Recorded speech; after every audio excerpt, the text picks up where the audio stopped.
अस्सलाम वालेकुम व्यूअर्स, कैसे हैं आप लोग। उम्मीद है आप सब ठीक होंगे। आज का जो हमारा चैप्टर है, इस लेक्चर में हम आज एल्बो जॉइंट के बारे में पढ़ेंगे। जैसे कि लास्ट जो लेक्चर था उसमें हमने शोल्डर जॉइंट के बारे में पढ़ा था, और एल्बो जॉइंट के बारे में पढ़ेंगे और रेडियो अल्नर जॉइंट्स के बारे में पढ़ेंगे। ठीक है, अब सबसे पहले एल्बो जॉइंट को देखते हैं। सबसे पहले इसकी जो आर्टिकुलेशन है, ठीक है, वो किस किस के दरमियान होती है। ट्रोक्लिया होती है, ठीक है, ट्रोक्लिया और कैपिटल ह्यूमरस के दरमियान होती है। ठीक है, ये जो होते हैं वो किनके दरमियान होते हैं। ट्रोक्लिया होता है और हमारा कैपिटुलम ऑफ ह्यूमरस होता है। ठीक है, क्योंकि एक मीडियल और उसकी लेटर साइड की बात है। ठीक है, वो किसके साथ आर्टिकुलेट करेंगे, हमारे अल्ना के ट्रोक्लियर नोज के साथ और रेडियस के हेड ऑफ ह्यूमरस के साथ। ठीक है, ये हमारे ट्रोक्लिया और कैपिटुलम है, इनके साथ नोच और हेडियस के हेड के साथ आर्टिकुलेट करते हैं। अब जो आर्टिकुलर सरफेस है वो हाइलन कार्टिलेज से कवर होती है।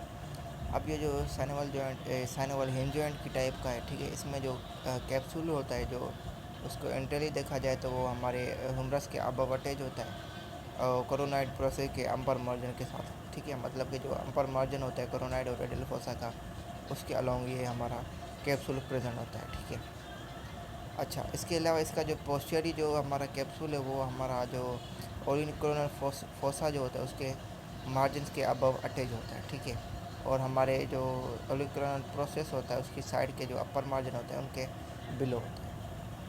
अच्छा, उसके बाद इसकी साइनोवल मेम्ब्रेन। अब जो साइनोवल मेम्ब्रेन है वो क्या करती है, एक कैप्सूल को लाइनिंग करती है। ठीक है, और हमारी वो किस फैटी जो पेड्स होते हैं उनको कवर करती है, कहाँ, कोरोनाइड, रेडियल और ओलिकुलर फोसा में। ठीक है, और इसके अलावा ये हमारा जो साइनोवल मेम्ब्रेन जो होता है, जो होती है प्रोक्सिमल रेडियोलर की जॉइंट की, उनके साथ ये इस एल्बो जॉइंट की साइनोवल मेम्ब्रेन कंटिन्यूस होती है बिलो, नीचे की तरफ। ठीक है, अब ये हमारा एल्बो जॉइंट बन रहा है। ठीक है, अब देखो इसमें जो हमारा ये वाला जो पोर्शन है ये हमारा ट्रोक्लिया है और ये वाला कैपिटुलम। ठीक है, अब जो ये दोनों आपस में कैसे जॉइंट बना रहे हैं, कि ये दोनों आपस में मिल रहे हैं, किन के साथ मिल रहे हैं, ये हमारे ट्रोक्लिया नोज के साथ ये मिल रहा है हमारा ट्रोक्लिया।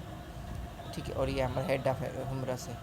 ठीक है, ये सारे आपस में मिलकर क्या बना रहे होते हैं, हमारा एल्बो जॉइंट बना रहे हैं। अब इसके लिगामेंट्स, अब इसके बेसिकली मीडियल कोलेटरल लिगामेंट है जिसको हम अल्नर कोलेटरल कहते हैं, और लेटरल कोलेटरल लिगामेंट जिसे हम रेडियल कोलेटरल, और लेटरल कोलेटरल लिगामेंट है। ठीक है, इसको हम रेडियल कहते हैं।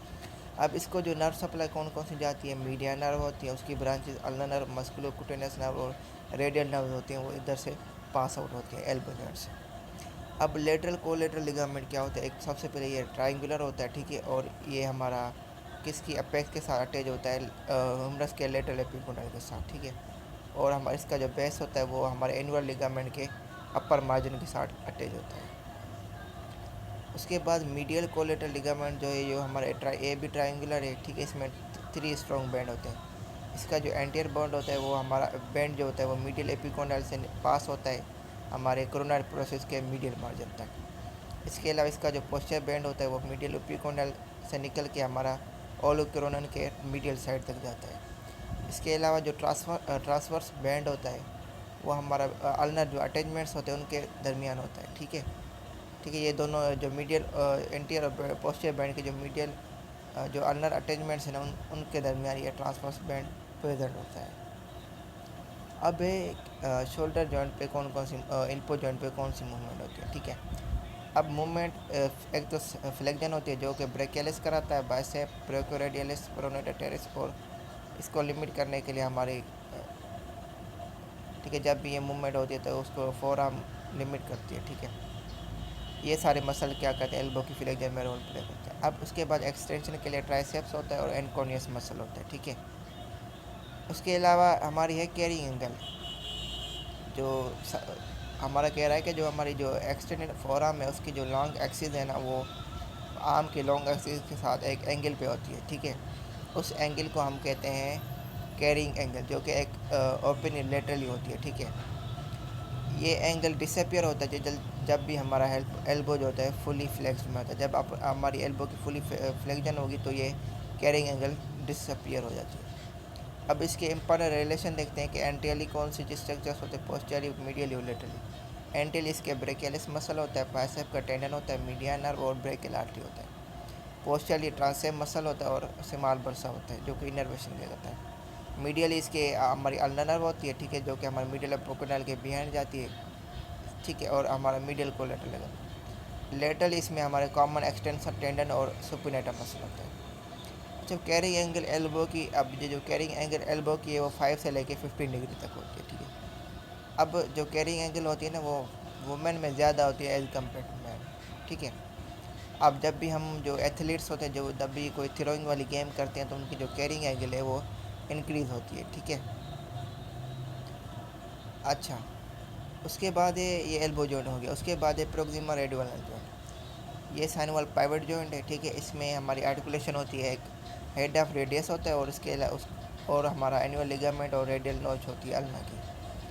इसका जो कैप्सूल होता है वो हमारे जॉइंट को इंक्लूड करता है और एल्बो के जॉइंट के साथ कंटिन्यूस होता है।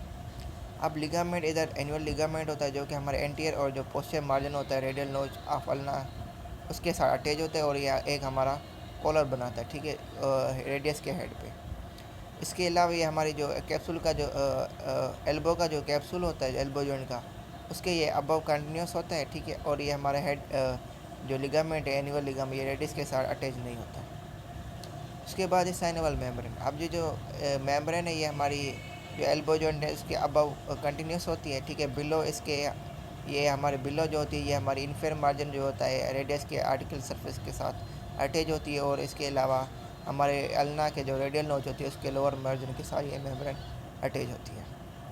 अब इसकी नर्व सप्लाई कौन कौन सी इधर से गुजरती हैं, हमारी मीडिया नर्व जाती है, अल्नर मस्कुलोकुटेनस और रेडियल नर्व जाती है। अब इसके रिलेशन में एंटीरियरली इसका सुपिनेटर मसल होता है और रेडियल नर्व होती है। पोस्टरली इसका सुपिनेटर मसल्स होता है और कॉमन एक्सटेंसर टेंडन होता है। उसके बाद है डिस्टल रेडियोलर जॉइंट। अब जो डिस्टल रेडियोलर जॉइंट है ये भी पेवट जॉइंट है, ठीक है, और ये इसका आर्टिकुलेशन होती है अल्ना के राउंडेड हेड और हमारी रेडियस का अल्ना नोच आपस में मिला के डिस्टल रेडियोलर जॉइंट बनाता है। इसका कैप्सूल क्या करेगा, सेम ही बात होती है कि ये हमारी जॉइंट को इंक्लूड करता है। अब इसकी जो साइनोवल मेम्ब्रेन वो कैप्सूल को लाइनिंग करती है और हमारी पास करती है एक आर्टिकुलर सरफेस से लेके दूसरी आर्टिकुलर सरफेस तक। लिगामेंट्स कौन कौन से होते हैं, इसमें वीक एंटीरियर और पोस्टीरियर लिगामेंट्स होते हैं जो कि कैप्सूल को स्ट्रेंथनिंग प्रोवाइड करने के लिए होते हैं। इसकी जो आर्टिकुलर डिस्क है ना वो एक ट्राइंगुलर फिब्रोकार्टिलेज डिस्क है, ठीक है, जो कि हमारी अपेक्स के साथ अटैच होती है जो स्टेलर प्रोसेस के बेस जो होता है उसकी लेटर साइड पे, ठीक है। और इसके अलावा जो हमारा अल्ना नोच होती है जो अल्ना की उसके लोअर मार्जिन के साथ इसकी बेस अटैच होती है, ठीक है। उसके बाद है हमारा नर्व सप्लाई, इसमें एंटीरियर इंटरनल नर्व पास करती है और रेडियल नर्व की डीप ब्रांच। रिलेशन में इसका हमारा एंटीरियरली कौन कौन फ्लेक्सर प्रोफंडस मसल आता है उसका टेंडन, और पोस्टली इसमें हमारे एक्सटेंसिबिलिटी मिनिमी का टेंडन आ जाता है। मूवमेंट्स इसमें हमारी एक तो मूवमेंट जो होती है इसमें प्रोनेशन सुपिनेशन होती है फोरआर्म में, ठीक है, जो कि रोटेटरी मूवमेंट परफॉर्म करते हैं।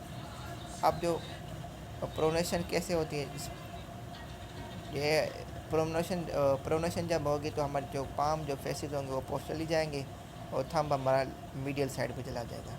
और इसको परफॉर्म करने के लिए प्रोनेटर टेरिस मसल होता है और प्रोनेटर कोडेटस मसल होता है। अच्छा, इसके अलावा सुपिनेशन जो होती है उसमें क्या होगा कि हमारा जो पाम का जो फेस होगा वो एंटरली चला जाएगा, ठीक है। और इसके अलावा जो बाइसेप ये इसको परफॉर्म कौन कराता है, बाइसेप ब्रेक है और सुपिनेटर मसल। सुपिनेशन जो होती है ये हमारी पावरफुल है एज कम्पेयर, मतलब कि दोनों मूवमेंट से सुपिनेशन ज़्यादा पावरफुल है, क्यों, किसकी वजह से, क्योंकि अब बाइसेप मसल की स्ट्रेंथ की वजह से। इसी के साथ आज का लेक्चर एंड करते हैं। उम्मीद है आज को लेक्चर अच्छा लगा होगा। अगर आप फर्स्ट टाइम है तो लाइक कमेंट और सब्सक्राइब करें और अपना ख्याल रखें। बाय।